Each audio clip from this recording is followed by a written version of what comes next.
As curiosas histórias de filmes cancelados de jogos. Pontos perdidos, episódio 25. Ah, é do Jemida? É isso aí, bora lá. Mais uma pedrada do Jemida. Bom dia, boa tarde, boa noite. Por favor, se inscreva no canal, deixa o like e ativa o sininho. Acompanhe as lives direto lá no canal principal. As informações contidas no vídeo a seguir foram documentadas em sites de privação, a história dos jogos e cinemas Lost Media e Wiki e das comunidades mencionadas em geral, foram citadas na descrição. Os devidos créditos se encontram na descrição desse vídeo e se gostarem, se inscrevam para continuar acompanhando. Bom.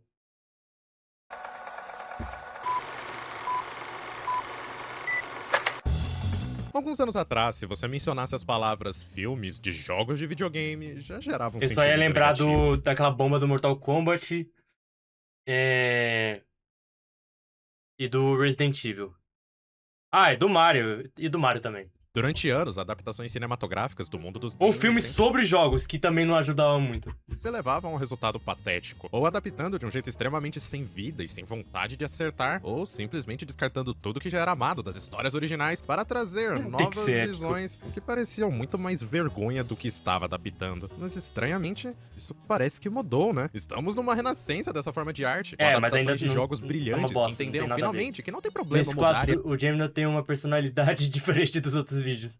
Ah, então vejamos. adicionar, se você Ah, não aquele é mais tiver analítico? medo de gritar pro mundo o que você está É, fazendo, nos vídeos sem também vai vergonha. ser Nos últimos mais anos recebemos Nos excelentes vídeos de jogos, resenha desde vai ser animações resenha mesmo, fofinhas, tá? uma primeira temporada de gênio, até sucesso nas telonas. Por mais que nem todas estejam acertando na mosca, não Vai existe tomar no discussão que estamos bem melhores do que antes. E agora, nesse novo mundo que pessoas clamam pra ver suas séries favoritas na telona, é triste de se pensar que algumas possíveis boas adaptações de grandes sagas podiam ter vindo bem antes, mas por um motivo ou outro, acabaram se perdendo no tempo. Eu sou o Jenda, e sejam bem-vindos. Aliás, eu acho que essa série do God of War vai ser uma bosta.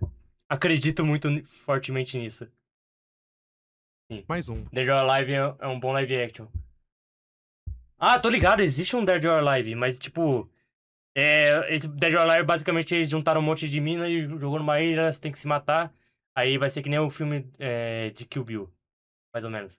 Só que com fanservice e um filme live action. Pontos perdidos.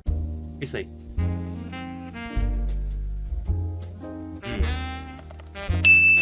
Imagina o Sempre que a Legend. discussão sobre jogos no cinema acontece, não demora muito pra Super Mario Bros. O filme Ah! ser lembrado. Lançado no período que a Big N e o Encanador estavam começando sua subida infinita para o topo, o hype era gigante. Imagine trazer todos aqueles personagens e mundos carismáticos e coloridos à vida no mundo real, com um elenco estrelado tanto nos atores como na produção. Chegar e ver isso... Peraí, na foi estreia ele que fez o Mario dessa porra? Deve ter sido uma baita Filme de Tekken Delírio. decepção. Filme divertido de baixo orçamento. Não apenas é uma obra Imagina. fraca no geral, com exceção dos cenários e efeitos que são Eu excelentes voto em até Copa. hoje, como a adaptação não merece nem mesmo essa palavra. Que O que aconteceu porra é aqui essa? não foi uma Isso adaptação. não é adaptação, cara. Isso é apenas o nome dos personagens. É que nem eu falei no meu próximo vídeo. Foi simplesmente um filme todo novo que eles enfiaram os nomes dos Mano, que personagens porra ali é aqui essa? por marketing, com todos os envolvidos clamando que Bob costuma receber um whisky especial enviado da Inglaterra, Inglês Mets, e nós bebíamos copiosamente em sua caravana. esse foi o pior trabalho Hein? de suas carreiras. A produção não arrecadou muito também, o que somado com um orçamento bem grande pra sua época, levou a empresa nipônica a se afastar de vez do cinema, ainda É mais claro. de Hollywood, preferindo se preservar no seu país de origem com algumas séries pra TV e poucos filmes no cinema local. O trauma foi tanto, mas tanto, que uma nova produção do símbolo supremo dos jogos só foi acontecer 30 anos depois, e com supervisão direta pra garantir E que o segundo filme é uma bosta, ao meu ver, comparado ao primeiro, é uma bosta. nada mesmo. sairia dos conformes. E não só isso, como eles também ficaram tão receosos de aceitar qualquer outra parceria, até mesmo quando parecia legal. Imagine foi um estúdio de animação. Aliás, não tinha um outro jogo de Zelda que ia lançar do GameCube que eles simplesmente jogaram no lixo? Aquilo lá parecia promissor pra caralho. Especialmente em 3D de Hong Kong, criado nos anos 2000, e que tinha como modelo de produção fazer adaptações de desenhos, animes já existentes para esse novo estilo de arte, sempre em parcerias. O nome não é muito conhecido e durante sua existência apenas 2 dos seus filmes foram ao cinema: Tartarugas Ninja o Retorno e sua versão mais sombria das Tartarugas Adolescentes, É da hora, e tá? Astro Boy, adaptando o clássico dos mangás Não de Osamu muito. Tezuka, modernizado para um novo público, e o resultado foi meio fraco. Astro Boy foi um fracasso de crítica e audiência tão grande que colocou toda a empresa em apuros e sem dinheiro nenhum para terminar qualquer outra produção que eles estavam trabalhando naquele momento. Que E foi buceta. assim que o estúdio, recheado de desespero na busca de conseguir algum financiamento, eles foram atrás da Nintendo para entregar um pitch de Legend of Zelda. Ô, louco. Com seus 1 2007? minuto e 25 segundos de duração, o plano era convencer a empresa de como um filme de Zelda com eles podia ser legal. Estamos num mundo escuro, meio Twilight Princess. Acompanhamos então uma carroça protegida por soldados sendo atacada por criaturas das trevas, fazendo com que uma moça encapuzada tenha que fugir sozinha, se revelando ser Zelda. Zelda de Encurralada GameCube era teste de gráficos, não jogo. Independente, irmão. Independente. pelo mal e se preparando para a luta, Link surge do nada para ajudar com suas flechas. Unidos, o líder dos monstros, Ganondorf, Oxi, aparece com entre sua franja. horda Meu Deus. de lacaios, empunhando uma espada sombria, fazendo nosso herói sacar sua Master Sword e se preparar para salvar o mundo. Como era apenas um pitch curto, não temos nada de muito elaborado, mas a animação era convincente, com alguns detalhes legais, mas o que mais chamava atenção eram os designs, trazendo os rostos conhecidos de uma forma bem mais cartoon do que de costume, que sinceramente eu gostei. Só que se Sim. o plano era que esse aqui fosse o que iria salvar a empresa, a Image logo se decepcionou. Ainda receosa pelo fracasso do Bigodudo, a empresa recusou rápido a ideia. A criadora então logo foi fechada, sem verba para nada, e uma adaptação de Zelda só vai acontecer anos e anos depois. E por que live action, cara? Pare com isso, mano. Pare de fazer live action. O fracasso do Mario não abalou apenas as estruturas da Nintendo, porque sua vizinha chata também foi afetada. No pico da sua rivalidade com a SEGA, Michaela Risley foi contratada para salvar o seu mascote Sonic no mercado, porque mesmo com seus jogos sendo bem amados, a participação da SEGA e suas marcas no mercado era menor que 4%, número muito pequeno para um mascote. E essa moça trabalhou duro, conseguindo levar o ouriço para o mundo do capitalismo, movimentando bilhões de dólares nos anos 90, contribuindo também para mais personagens femininas no mundo da SEGA, público que o personagem não cativava até o momento, e teve a proeza de, junto da sua equipe, conseguir manter 2 desenhos do mesmo personagem com quase o mesmo nome na TV ao mesmo tempo. A história dessa mulher é incrível, e sem ela, quem dirá onde o personagem estaria hoje em dia? E como ela também tinha várias conexões, já tendo trabalhado na Disney, por exemplo, ela levantou a bola. E se a gente fizer um filme do Sonic? A SEGA do Japão não gostou muito da ideia, eles não estavam muito afim de arriscar, vendo o fracasso da sua rival, o medo era meio que justificável. McKinley então escolheu Richard Jeffries para escrever um tratamento, um texto diferente de um roteiro, apenas resumindo os passos da trama, assim nascendo Sonic Wonders of the World. Acompanhamos Josh Pinsky, um garoto de 12 anos muito fã do Sonic, vivendo uma vida conturbada devido ao divórcio dos seus pais. Hal, o pai de Josh, é um grande cientista e inventor. Mario salvou o Sonic do Japão. Conseguiu a peça final para o seu supercomputador. Por causa do Sonic, por causa do capaz de ilustrar memórias das pessoas no mundo real. Josh é pedido pelo seu Porra, Mario Sonic Copa. pai para fazer o teste definitivo, escrever num papel o que ele queria que fosse real no mundo. Josh, assim como nós, só conseguiu pensar em uma coisa: Sonic. A máquina, porém, não sabe o que é um Sonic para trazer à vida, então o pai diz: não se preocupe, porque temos aqui mesmo um Sega Saturn com um novo lançamento, Sonic Extreme, para você aprender. Conectando o console no PC, algo inesperado acontece. Sonic e Robotnik ganham uma consciência e pulam para o mundo. Robotnik fica maravilhado com a nossa terra e Sonic faz amizade com o garoto e sua família. Infelizmente, nada pode ser só flores, porque o doutor ficou tão encantado com o nosso mundo que ele pretende roubá-lo, sequestrando alguns bullies, valentões da escola, transformando-os em badniks, no caso Bulliniks, e indo atrás das esmeraldas do caos que vieram junto deles pro mundo, para assim conseguir criar uma máquina de digitalização, para trazer pro mundo dos games, Green Hill, todas as maravilhas do mundo, dando o título do filme. Sonic também não está bem. Porra, foi essa? Em cada momento que ele fica na Terra sem estar perto das esmeraldas, deixa ele fraco, assim fazendo o jovem, seu novo amigo, partirem atrás do carinha do mal, reconciliando seus pais no processo. Virou o desenho do Sonic. A história não é nada demais, e é super anos 90, você já deve ter visto uns 50 filmes com uma descrição parecida, mas tinha os seus méritos, como a animação, porque veja, o filme seria um live action, só que Sonic o filme seria feito como um Roger Rabbit, tendo atores reais. Aí seria mais interessante, interagindo com personagens em CG. Eu nem consigo imaginar o quão bonito isso ficaria, porque estamos falando dos anos 95, 96, talvez não sendo nem mesmo possível, especialmente no caso do Robotnik, que em CG podia ficar muito assustador. Outra parte genial, essa bem mais propositiva, é que o final da história se passaria na Robotnik Land, um parque criado pelo Doutor, que ficou muito popular. Mario Sonic Olimpíadas e Super Smash Bros.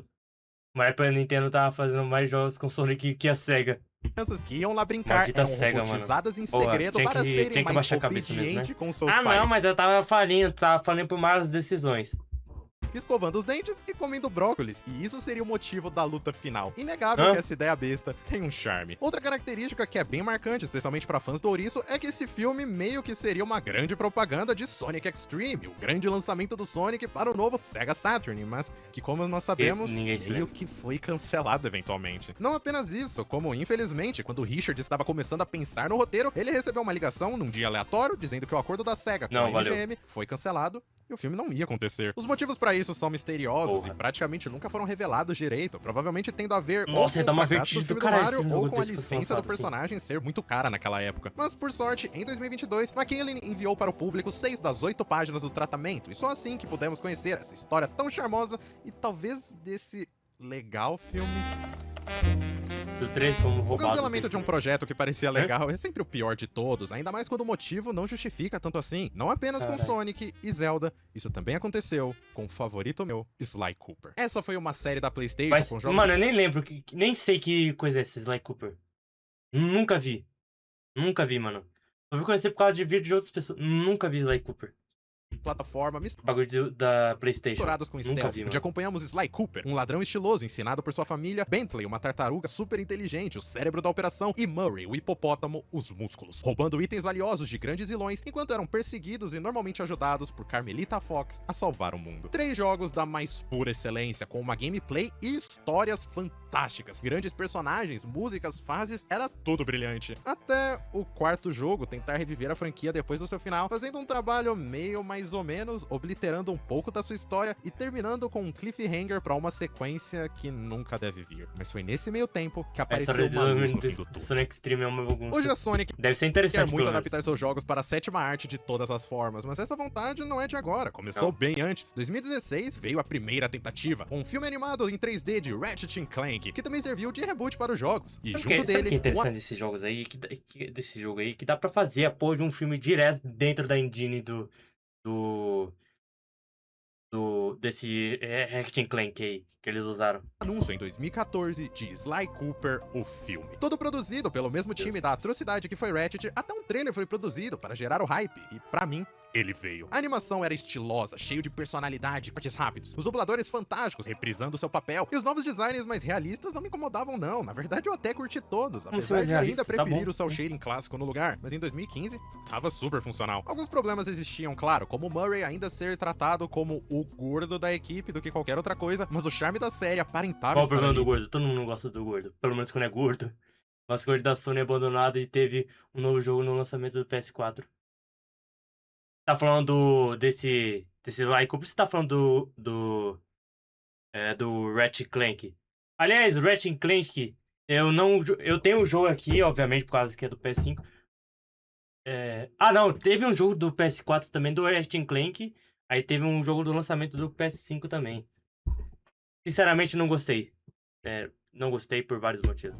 Só que o raio caiu novamente no mesmo lugar. Ratchet & Clank foi um crime no cinema e de público, fazendo até o estúdio confirmar que acreditavam no filme que eles fizeram, mas que agora estão repensando o que fazer com todo esse universo, entre aspas, da PlayStation. A suposta data de lançamento também veio e passou sem nada. Anos sem notícias novas, acabou antes mesmo de começar. Confirmar que, na verdade, o filme nunca começou sua produção além do trailer. Tudo era bizarro e aparentava o pior, e ainda mais cruel do que tudo, o cancelamento nem foi anunciado ao público, vindo apenas por meio de uma resposta a um fã curioso no Twitter. Ser um fã de Sly Cooper está cada dia mais triste.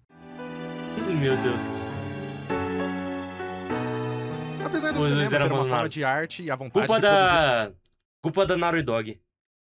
Culpa da Naughty Dog. Algo amado por... Ou melhor, do Neil Druckmann, que tomou a Naughty Dog. Todos faça parte, o dinheiro é obrigatório, infelizmente, e durante anos, essas produções ruins que chegaram às telas do mundo mancharam e acabaram com a oportunidade de bons filmes lançarem. Zelda, culpa do Mario. Sonic, culpa do Mario também, talvez. E Sly Cooper, culpa do Ratchet. Todos filmes que podiam ser bons, ou tão ruins quanto os outros, mas que não sofreram por seus defeitos, mas sim pelo dos outros. Eles levaram de graça no final das contas. Mas o tomaram na cabeça. Tá melhor agora, né? Mario teve um bom filme, Zelda vai ter sua chance também. Sonic, então, nem se fala. E Sly Cooper...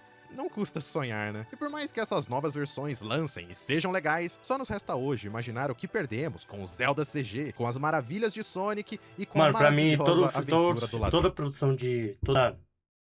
Toda coisa que vai sair, sei lá, de uma produção paralela de um jogo tem que ser 3D. Tem que ser 3D, cara. Não pode ser live Tão action. charmoso. Pois Pare devido com a isso. tantos problemas, Ah, mas Detroit faz um CG, cara. hoje esses projetos já não são nada mais do que contos perdidos. Não, melhor. Só jogos que são realistas mesmo fazem em live action. Mas segue os mesmos roteiristas mesmo roteirista dos jogos. Isso aí. Ótimo vídeo, Gemida. Acho sacanagem que ninguém pensou em fazer um filme do Kirby. Fora do Kirby, daria fácil uns 5 filmes. Mas quem é tão fã assim de Kirby, se não for japonês? Na moral. O do Zelda parece algo que super passaria na TV Cultura. Na moral, mano. Por causa do estilo de animação. Dos designs, no caso. Enquanto isso, Crash teve um filme anunciado em 2010 e nunca mais se falou. Simplesmente tentaram pedir pra Microsoft aprovar um filme do Marsupial. Uma pena que ele provavelmente deve ter recusado. Provavelmente não, recusaram sim.